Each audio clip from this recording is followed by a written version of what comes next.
안녕하세요. 책한민국입니다. 오늘 소개할 책의 제목은 고전을 만나는 시간. 지은이는 앨런 제이콥스입니다. 영문학자이자 작가인 그는 미국 베일러 대학교 아너스 프로그램에서 인문학을 가르치는 특훈 교수다.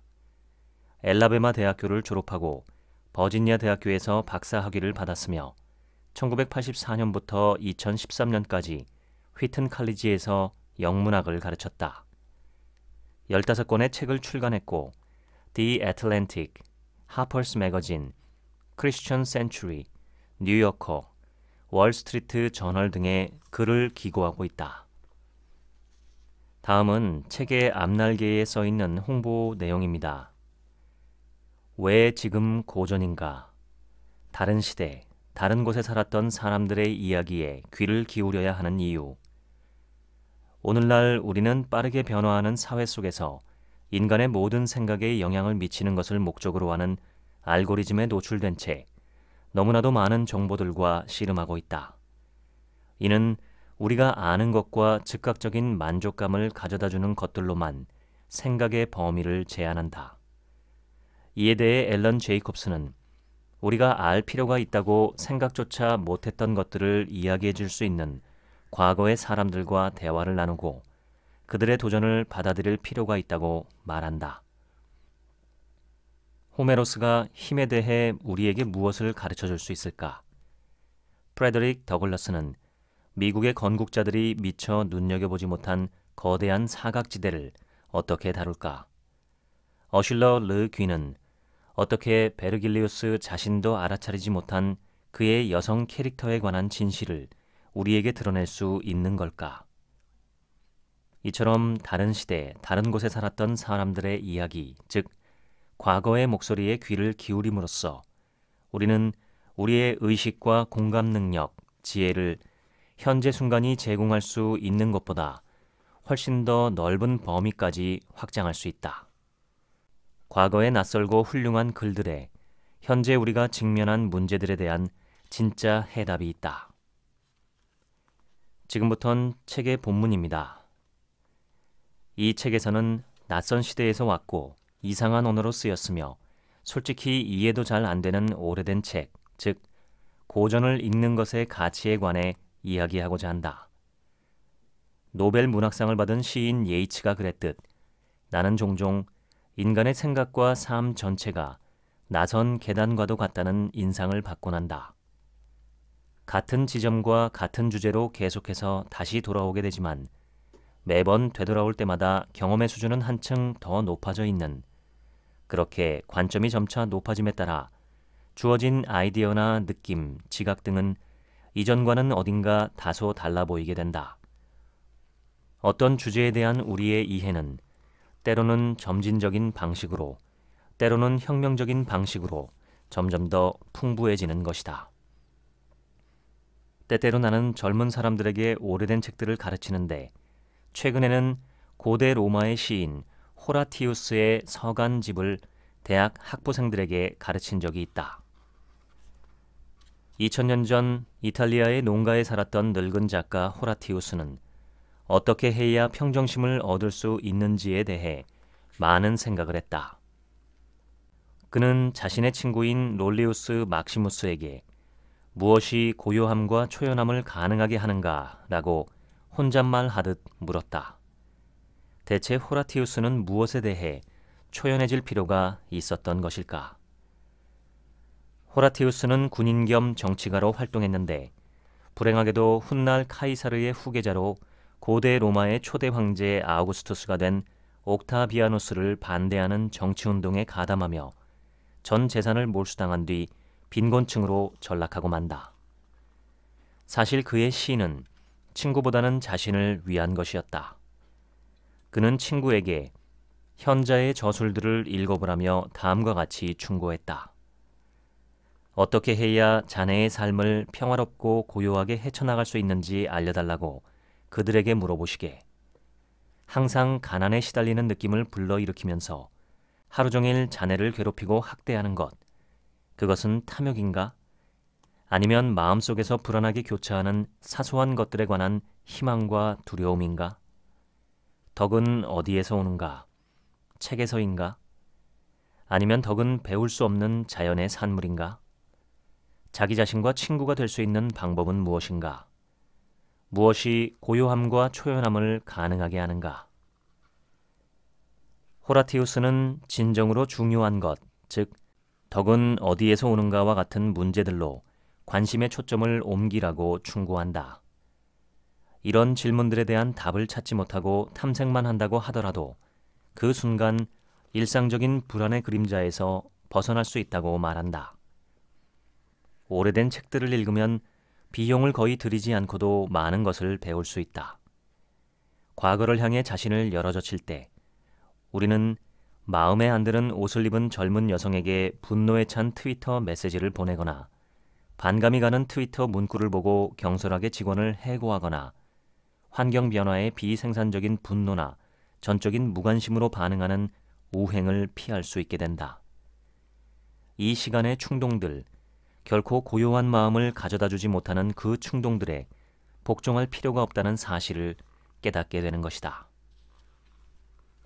과거는 심하게 잘못되었고 진부하며 사람들이 극복한 끔찍한 생각들로 가득 차 있을 뿐만 아니라 실제로 사람들을 더럽히기까지 한다는 생각이 점점 더 확산되고 있다. 과거의 존재 자체가 인간을 더럽힌다는 것이다.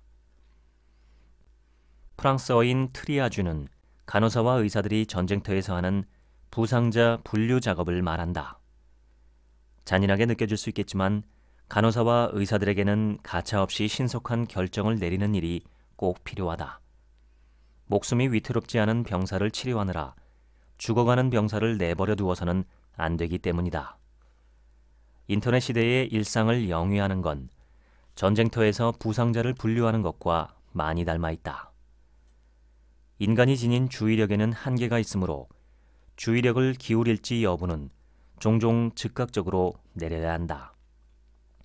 스트레스를 피하기 위해서라도 시간을 더 내달라고 요구하는 법을, 망설임이나 미안함 없이 바로 거절하는 법을 배워야 한다.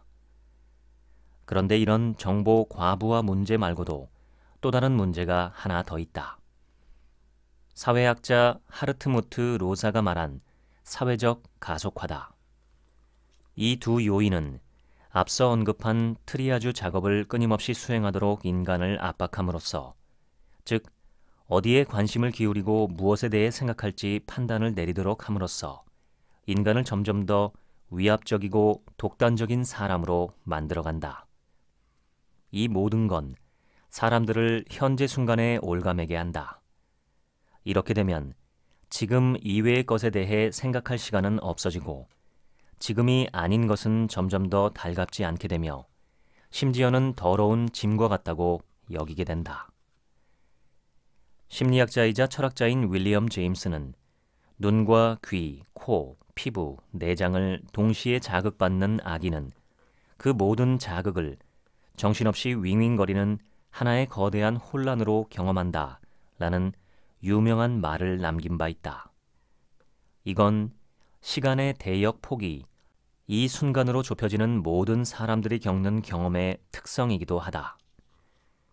과거에 대한 이해가 깊어지면 깊어질수록 인격의 밀도가 더 높아진다.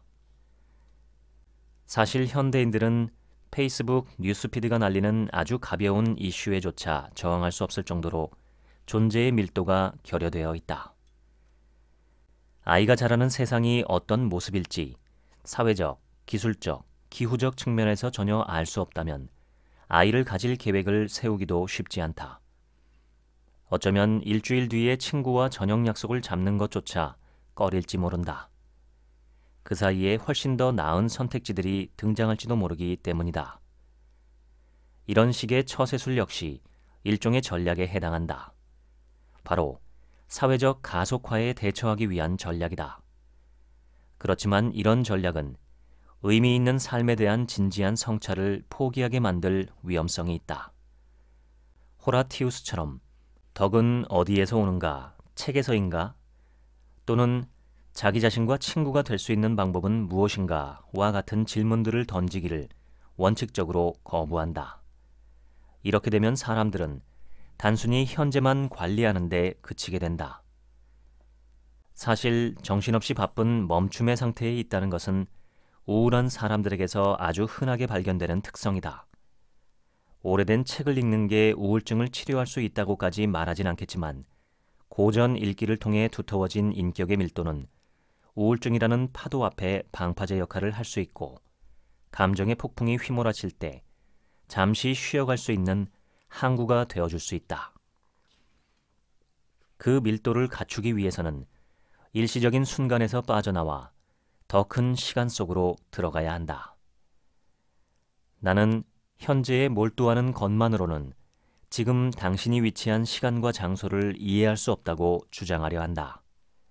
현재를 이해하려면 그곳에서 떨어져 나와 앞뒤를 둘러보는 일을 정기적으로 수행해야만 한다. 그런 다음 다시 현재로 돌아간다면 아마 아하라고 깨닫게 될 것이다. 이것이 바로 현재를 이해하는 방법이다. 월가의 현자로 불리는 교수이자 유명 작가인 나심 니콜라스 탈레브는 안티프레질, 즉 반취약성이라는 기이한 자연 현상에 대해 묘사한 바 있다. 이는 충격으로부터 이득을 얻는 것으로 어떤 사람들은 불안정감이나 무질서, 스트레스, 위험, 불확실성 등에 노출되었을 때 도리어 더 번영하고 성장한다. 진지하게 과거를 대면하는 태도가 안티프레질을 형성해내는 강력한 도구 중 하나다. 하지만 유튜브를 비롯한 온라인 사이트의 추천 목록은 이를 거의 불가능하게 만든다.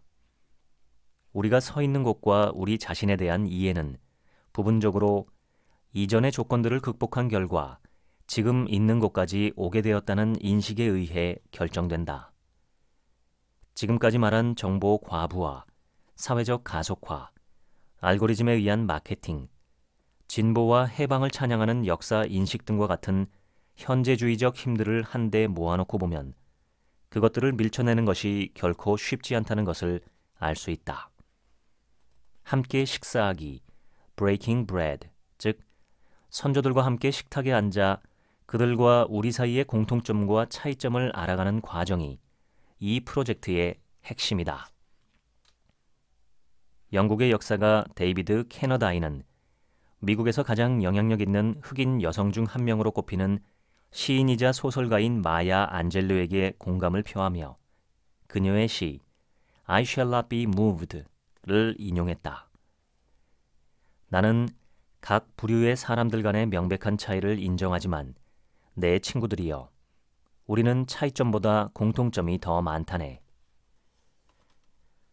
나는 이 말이 진실이길 바라며 실제로도 이 말은 사는 곳과 사회계층, 인종, 성별이 다른 사람들은 물론 우리와 다른 시대를 사는 사람들에게까지도 어느 정도 적용되는 말이다. 나는 인격의 밀도를 의미 있는 방식으로 증대시키려면 이질성과 대면하는 것이 필수적이라고 믿는다. 죽은 이들과 식사하는 이 과제의 진정한 도전 또는 진정한 기회는 그들이 우리를 기겁하게 만드는 말을 꺼내는 순간 역겨움과 공포에 질려 이 과제를 그만두고 싶은 유혹을 느끼게 할 정도로 놀라게 하는 그 순간에 찾아온다. 미래가 현재의 우리를 가르칠 수 없는 이유는 미래를 상상하는 것이 다름 아닌 우리 자신이기 때문이다. 안드로마케가 남편 헥토르에게 전장으로 되돌아가지 말아달라고 애원할 때, 아킬레우스가 사랑하는 친구 파트로클로스의 죽음에 울분을 터뜨릴 때, 늙은 왕 프라이모스가 아들의 시체를 구걸하며 아들을 죽인 자 앞에 무릎을 꿇을 때 강력한 전류가 수천 년의 세월을 가로질러 저쪽 전극에서 이쪽 전극으로 전달된다. 그 연결고리는 역사의 기묘한 연속성을 밝혀주고 드러내주지만 거기에는 반드시 다름까지도 포함되어 있다. 일리아드를 가장 매력적인 거울로 만들어주는 건 바로 그 다름을 받아들이는 것이다. 지난 수년 동안 우리는 오래된 책을 읽는 독자들에게 고전 문헌의 세계 속으로 들어갈 수 있도록 그들의 현대적 가정들을 잠시 덮어두라고 권유하는 말과 글을 많이 접해왔다. 하지만 이런 충고는 옳지 않다. 악덕과 덕, 어리석음과 지혜, 무지와 통찰 사이의 이 이상한 조합은 인간의 기본적 조건이 아닐까? 좀 더 솔직히 이야기하자면 내 조건인 동시에 당신의 조건이기도 한 것 아닐까? 영국의 철학자 줄리언 바지니는 다음과 같은 글을 썼다. 과거의 위대한 사상가들을 예찬하는 건 도덕적으로 위험한 일이 되어버렸다. 칸트를 찬양해보라. 그러면 당신은 아마도 그가 가장 완전한 형태의 인류는 백인종이고 황인종인 인디언들은 재능이 변변치 않다고 믿었다는 사실을 떠올리도록 강요받을 것이다. 아리스토텔레스를 칭찬해보라. 그러면 어떻게 현자란 사람이 남성은 본성상 우월하고 여성은 열등하므로 남성은 지배자가 되어야 하고 여성은 피지배자가 되어야 한다고 생각할 수 있는지 설명해야 할 것이다. 데이비드 휴물 기리는 찬사를 적어보라. 그러면 1753년에서 1754년 사이에 나는 니그로들, 즉 피부가 흑색 또는 갈색을 띤 인종, 그리고 인간의 다른 모든 종들 전반이 천성적으로 백인보다 열등한 건 아닌가 하는 의문을 자주 품는다라는 글을 남긴 사람을 칭송한다고 비난받을 것이다. 여기 예가 하나 있다. 장담하건대 언젠가는 후손들이 우리가 동물을 잡아먹었다는 사실 자체에 경악할 날이 올 것이다. 철학자인 토머스 네이글은 서평 위주의 문예지인 뉴욕 리뷰 오브 북스에 다음과 같은 글을 기고한 바 있다. 고기를 얻기 위해 동물들을 죽이는 것이 옳은지 여부는 우리 시대에 의견이 가장 많이 갈리는 문제들 중 하나다. 하지만 수십 년 후 배양육의 생산 비용이 기존 육류의 생산 비용보다 더 저렴해지고 맛에도 별 차이가 없게 되었을 때 이 문제가 고려할 가치조차 없는 것으로 여겨지더라도 놀라서는 안 된다. 이런 일이 실제로 벌어진다면 현재 식습관은 더는 비식적인 측면에서 필수적이지 않은 만큼 순식간에 도덕적으로 상상하기 힘든 일로 탈바꿈할 것이다. 존 듀이는 한 세기 전에 이런 글을 썼다. 우리가 아주 잘 아는 일부 문제들이 과거 시대에 외면당할 수 있었다는 사실은 믿기 힘든 일로 다가온다. 우리는 조상들의 선천적 어리석음을 탓하고 우리 자신의 지적 우월성을 가정하는 것으로 이 문제를 해명하길 좋아한다. 하지만 진실은 그들 삶의 양식이 그런 문제들에 대한 관심을 요청해오지 않았다는 것이다. 그들은 다른 문제에 몰두하고 있었다. 부정적 선택에 초점을 맞출 경우 뉴턴을 거부하게 되는데 이는 그가 성서 속에 숨겨진 메시지들에 관한 괴상하고 그릇된 견해들을 품고 있기 때문이다. 이와 마찬가지로 반유대주의를 문제삼아 이디스 워튼을 거부하게 될 것이고 인종주의를 빌미로 데이비드 휴음을 거부하게 될 것이며 성차별주의를 명목으로 아리스토텔레스를 거부할 것이다. 뛰어난 인물들마저 벌레 취급하고 말 것이다. 이보다 더 큰 문제는 후보자들의 범위가 점점 더 좁혀져 그 폭이 지나치게 좁게 된다는 것이다. 과거를 무시하는 요즘 사람들의 태도와 관련해 문제를 제기하고 싶은 부분은 역사적 인물의 다양한 인격 요소들 가운데 특정한 한 측면만 선택해서 지나치게 심각하게 받아들인다는 것이다. 과거의 인물들을 대할 때 마치 인류대학의 입학 사정관들처럼 행동한다. 즉, 그들의 이름을 탈락자 명단에 올릴 방법을 찾는 데만 몰두한다. 교정시설에서 일하는 사람들이 종종 말하듯 그 누구도 자신이 한 최악의 행동에 의해 규정되어서는 안 된다. 사람을 전체로 바라봐야 한다. 물론 이렇게 하면 일이 더 복잡해지긴 하겠지만 결국에는 그 일로부터 더 큰 보람을 끌어낼 수 있을 것이다. 그러므로 현 시대의 인물들을 판단하는 것과 똑같은 방식으로, 즉 행동이 선한지 악한지, 고결한지 악랄한지 여부에 따라 과거의 인물들을 판단해야 한다. 인간의 약점을 바라보는 냉소적 시각은 역사가에게 아무런 도움도 안 된다. 워싱턴과 제퍼슨, 밀턴이라고 달라야 할 이유가 무엇이란 말인가? 그러므로 그들의 삶이 자신들의 이상에 부합하지 않았다는 것에 놀라서는 안 된다. 대신 그들이 당시와 같은 시대적 상황 속에서 그런 이상들을 지지할 수 있었다는 사실 자체에 놀라야 한다. 그들은 자유와 정의의 방향으로 세상을 좀 더 밀어붙인 사람들이었다. 우리들 중 그런 찬사를 들을 수 있는 사람이 과연 몇이나 될까? 만일 당신이 기독교인들이 말하듯 죄는 미워하되 죄인은 미워하지 않는 것이 어떻게 가능한지 묻는다면 그 대답은 간단하다. 그것은 자신을 매일 그렇게 대하고 있기 때문이다. 나는 현대인들이 때론 오래된 책들의 부족한 점들에만 집중해서 그 책이 제공하는 가치를 완전히 외면하게 될 수도 있다고 주장해왔다. 부정적 선택으로 기우는 현대인들의 성향으로 인해 고전의 긍정적 선택의 혜택에는 완전히 눈이 멀게 되는 것이다. 놀라움을 감당해낼 수 없는 사람들은 고전을 읽지 말아야 한다. 단언컨대 과거의 목소리나 생각에 놀라거나 심지어는 기분 나빠할 능력을 잃는다면 진짜 핵심적인 것을 잃어버린 것이다. 이 문헌은 나를 불쾌하게 하니 더 이상 읽지 않겠어 라고 말하는 건 근시안적 태도일지 모르지만 잘못된 점이나 자기 의견과의 차이점조차 못 보게 될 정도로 과거의 위대한 책에 대해 경외심을 품는다면 그것도 해롭기는 마찬가지다. 칼비노는 이와 관련해 다음과 같은 매우 예리하고 섬세한 말을 남겼다. 고전은 지금 이 순간의 관심사를 배경 소음에 불과한 것으로 만드는 경향이 있다. 그러나 그 배경 소음은 우리에게 없어서는 안 되는 그런 것이다.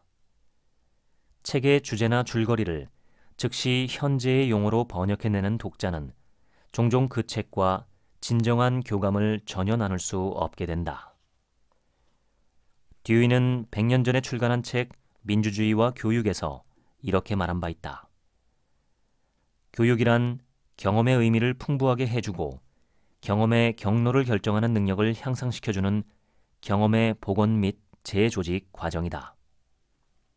이를 제대로 이해하기만 한다면 듀이의 이 공식이 교육의 혁신뿐만 아니라 연속성까지도 설명하고 있다는 걸 알 수 있다.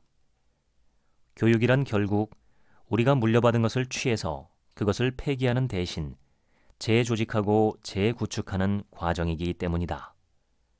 이런 일은 오직 과거의 지혜와 사악함, 통찰과 어리석음 등을 면밀히 검토하는 과정을 거침으로써만 제대로 수행될 수 있다. 그리고 이 일은 단순히 학자들만의 것이 아닌 우리 모두의 것이다. 긍정적 선택은 말로 하기는 너무나도 쉽다. 빅토리아 시대의 남성 작가가 쓴 소설책 한 권을 집어든다고 상상해 보길 바란다. 그 책을 읽으면서 페이지마다 가부장적 이데올로기가 드러난다는 사실을 알 수 있을 것이다. 한편으로는 그 책이 감동적이라는 것도 발견하게 된다. 파트로시니우 슈바이 카르트는 독자들에게 이상적 순간, 즉 가부장적 이데올로기의 늪으로부터 진정으로 인간적이고 아름다운 무언가가 모습을 드러내는 그런 순간들을 찾으라고 권한다. 이와 같은 맥락에서 그녀는 진짜 알맹이라는 표현을 사용하기도 하는데 이 말은 책의 깊숙한 곳에 숨겨져 있는 독자들에게 호소하고 독자들이 공감할 수 있는 경험을 드러내주는 그 무언가를 지칭하는 용어다. 이런 관점을 받아들이게 되면 독자들은 이중적인 방식으로 책을 읽게 된다.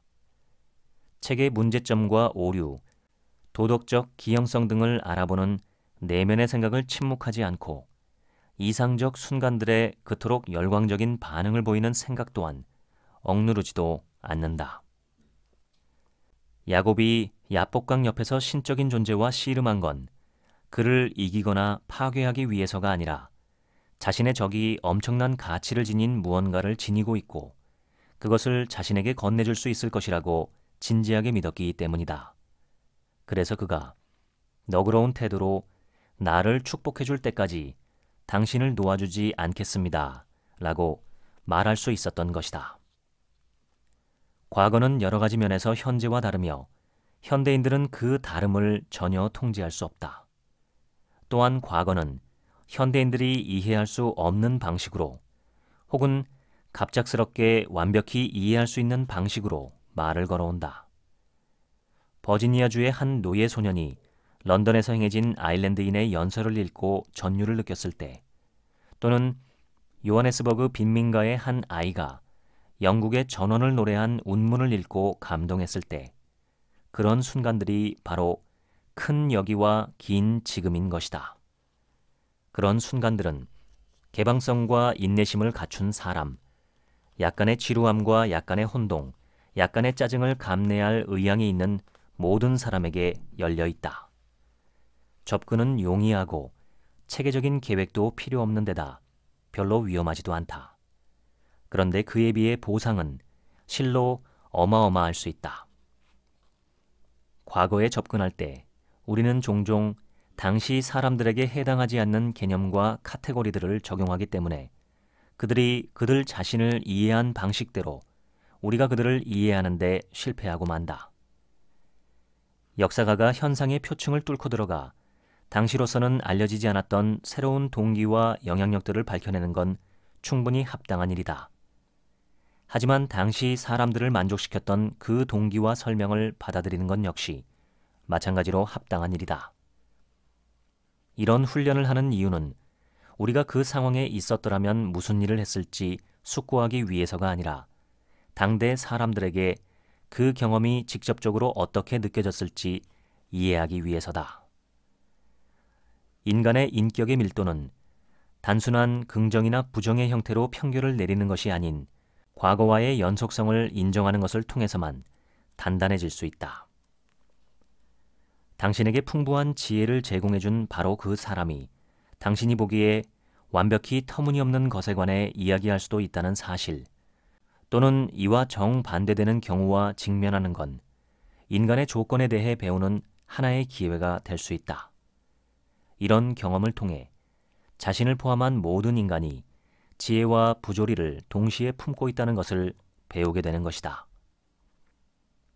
수학자 겸 철학자인 알프레드 노스 화이트헤드는 과거를 연구하는 사람들에게 매우 노련한 조언을 제공한 적이 있다. 그는 이렇게 말했다. 당시 모든 체계의 지지자들이 무의식적으로 전제한 근본적 가정들이 존재할 것입니다. 그런 가정들은 너무나도 명백한 것이어서 사람들은 자신이 그런 가정을 하고 있다는 사실을 제대로 인식하지 못합니다. 사물을 바라보는 그 외의 다른 방식들에 대해서는 아예 생각조차 안 해봤기 때문입니다. 그런데 명시적으로 언급되지 않은 그런 관념들은 그 문화권이나 시대의 가장 핵심적인 가치들일 가능성이 높다. 갑작스럽게 그들과 우리 사이의 불협화음을 인지하게 되더라도 그 불협화음으로부터 달아나서는 안 된다. 우리는 그 속으로 곧장 뛰어들어야 한다. 이 대화에서 배움을 얻는 건 과거의 인물들이 아니라 바로 우리 자신뿐이다. 선조들이 내린 결정은 비록 그것이 현대인들에게 아무리 이상하게 보인다고 하더라도 우리 자신과 우리의 세계에 영향을 미쳤고 우리가 내리는 결정 또한 후손들의 삶에 영향을 미칠 것이다. 우리는 선조들의 동기와 희망을 이해함으로써 때론 선조들이 그랬던 것처럼 또는 선조들이 그러지 못했던 것처럼 스스로에게 더 현명하게 행동할 기회를 제공할 수 있다. 그들을 향한 우리의 판단은 당연하고도 지당한 일이지만 그들을 보다 공정하고 균형감 있게 판단한다면 우리의 미래를 위해 그들의 경험을 훌륭하게 활용할 수 있을 것이다. 물론 이건 그리 단순한 문제는 아니다. 우리가 선조들을 사랑하는 법을 배우지 않는 한 과거를 활용해서 자신을 사랑하는 법을 배울 수 없기 때문이다. 우리는 그들을 타인이 아닌 이웃으로서 대해야 하며 궁극적으로는 친척으로서 인류라는 거대 가족의 한 구성원으로서 대해야만 한다. 이렇게 우리가 옛 사람들과의 관계를 회복할 때 그들은 우리가 극복한 편협함과 사악함의 본보기로서가 아닌 이웃으로서 심지어는 스승으로서 모습을 드러내게 된다. 그리고 그들이 완전히 잘못된 방향으로 갈 때조차 그런 상황이라면 우리도 그랬을지도 모른다는 점을 인정한다면 우리는 그들에게 단순한 관심을 넘어선 사랑을, 후손들에게 바라는 것과 같은 바로 그런 종류의 사랑을 보내줄 수 있을 것이다. 영국의 작가 폴 킹스노스는 피레네 산맥의 니오 동굴에 있는 암실인 살롱 누아를 방문한 경험을 다음과 같이 묘사했다. 암실의 벽은 들소떼와 매머드 한 쌍, 아이벡스 무리 등 다수의 포유류들을 묘사하는 수백 개의 선들로 가득 메워져 있었다. 킹스노스는 비록 사람들이 그 그림을 수렵도라고 부르긴 해도 사냥당하는 동물은 단 한 마리도 없었다고 지적한다. 남겨진 뼈를 분석한 결과 그들이 술록을 먹었다는 점이 밝혀졌지만 암실 벽에서는 술록 그림이 전혀 발견되지 않았다. 그래서 우리는 다시 질문하지 않을 수 없다.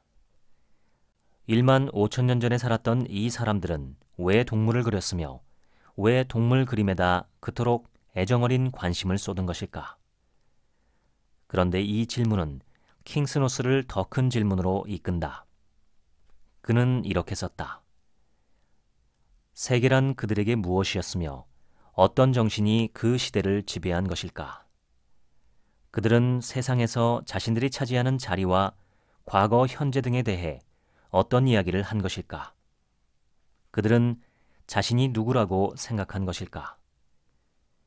그는 무언가를 직감하기라도 한 듯 한 가지 추측을 한다.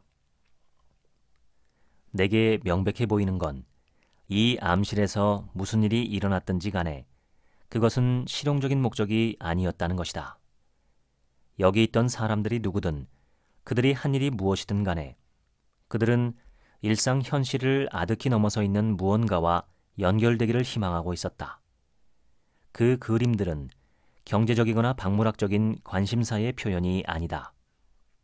그 그림들은 내가 고대의 화가가 서 있던 이 자리에 서서 느끼는 왜소함이나 놀라움, 외경심 같은 기분들과 같은 원천으로부터 솟아난 것이 분명하다.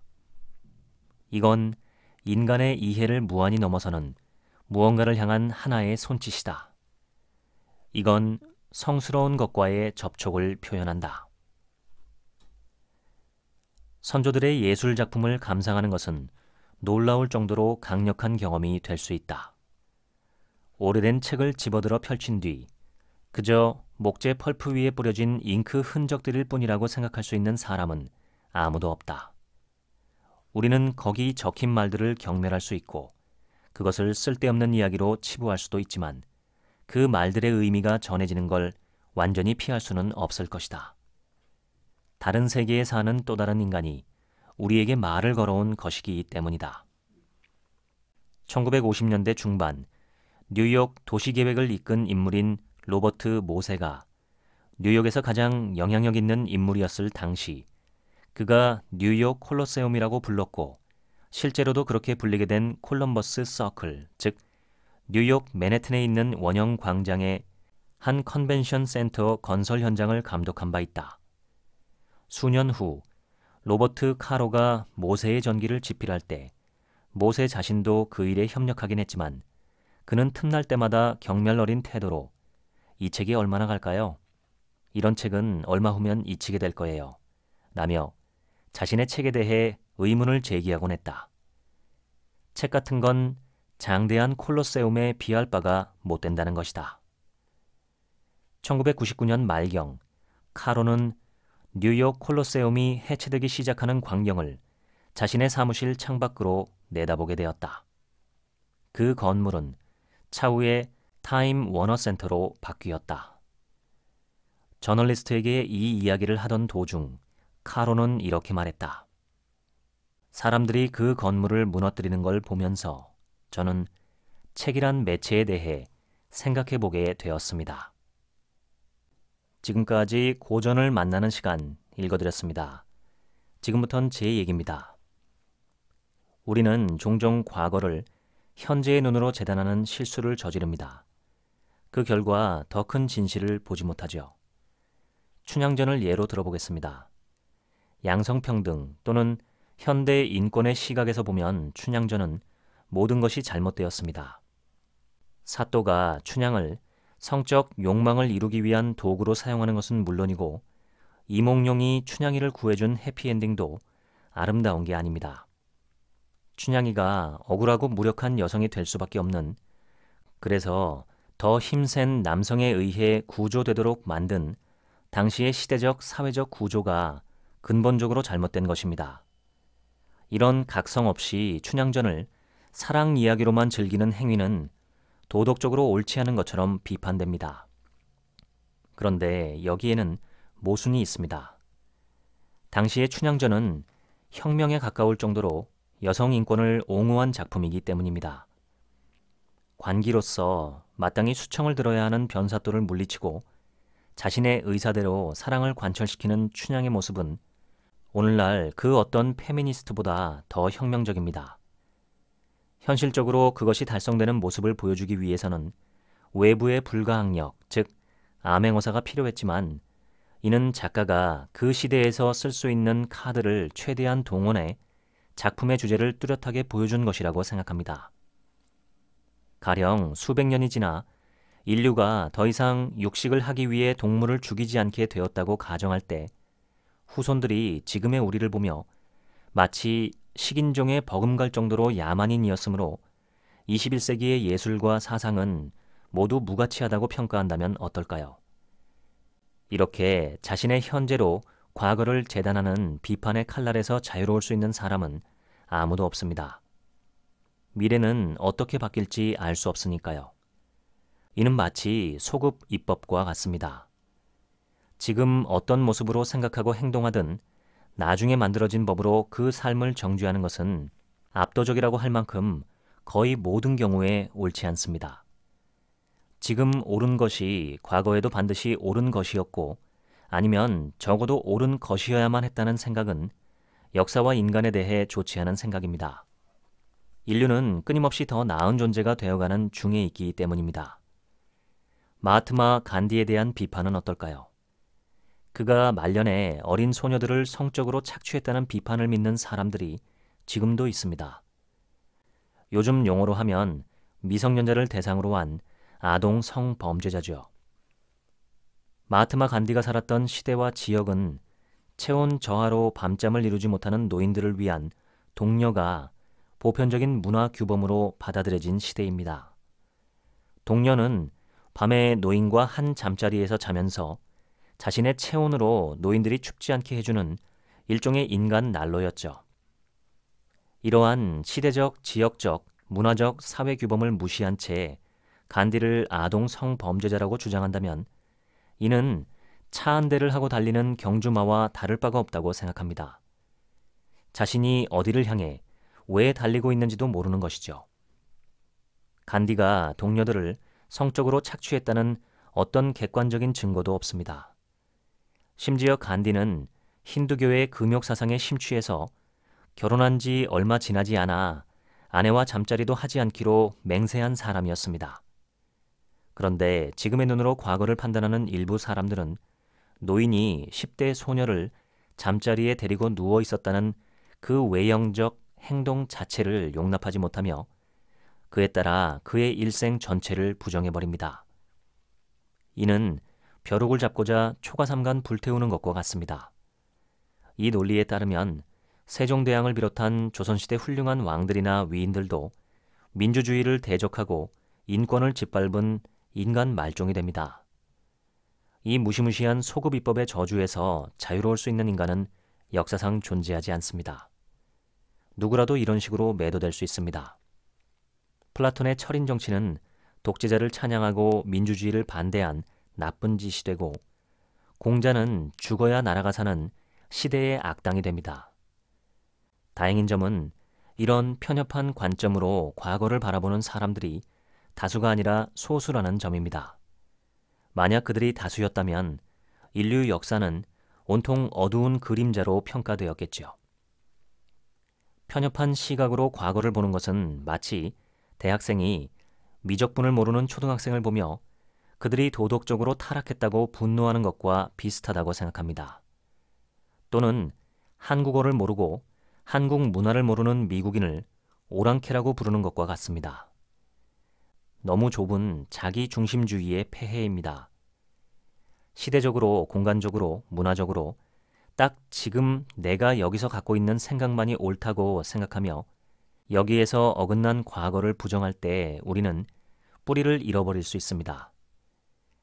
이 책에서 가장 인상 깊었던 대목은 과거를 돌아봄으로써 모든 인간이 지혜와 부조리를 동시에 지니고 있다는 사실을 깨닫게 된다는 구절이었습니다. 또한 죄는 미워하되 죄인은 미워하지 말라는 말이 어떻게 가능한지 알 수 있느냐는 질문에 대해 우리 자신이 스스로에게 매일 그렇게 하고 있으니까 라는 저자의 답도 통쾌합니다.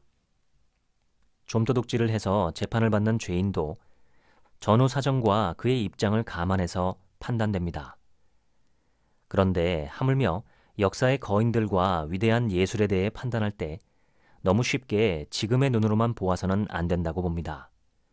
그렇게 하면 풍부하고 입체적인 진실에 접근할 수가 없습니다. 우리가 과거에서 배울 수 있는 것은 어떻게 살아야 하는지에 대한 지혜와 동시에 어떻게 살면 안 되는지에 대한 교훈이 아닐까 싶습니다. 그런 점을 기억한다면 과거의 고전은 우리에게 훌륭한 지침이 될 수 있습니다. 우리와 차이보다 공통점이 많은 인생을 먼저 살아간 이들이 남긴 보고서이기 때문입니다. 좋지 않은 것은 반면 교사로 삼고 좋은 것은 적극적으로 수용하는 것. 이것이 나의 성장의 자양분이 되리라고 믿습니다. 우주의 관점에서 보자면 어쩌면 모든 인간은 동시대의 동일 지역에 살고 있는 단 하나의 존재일지도 모릅니다. 내 마음이 아침 저녁으로 바뀌기도 하듯 인류는 시대마다 다양한 가치관과 시대정신을 갖고 있었지만 그 차이보다는 우리의 공통점이 더 많습니다. 우리가 자기 자신에게 관대한 것에 10분의 1만큼만 타인과 과거에 대해 관대해지면 어떨까 합니다. 지금까지 책 한 민국의 하루치 생각이었습니다. 감사합니다.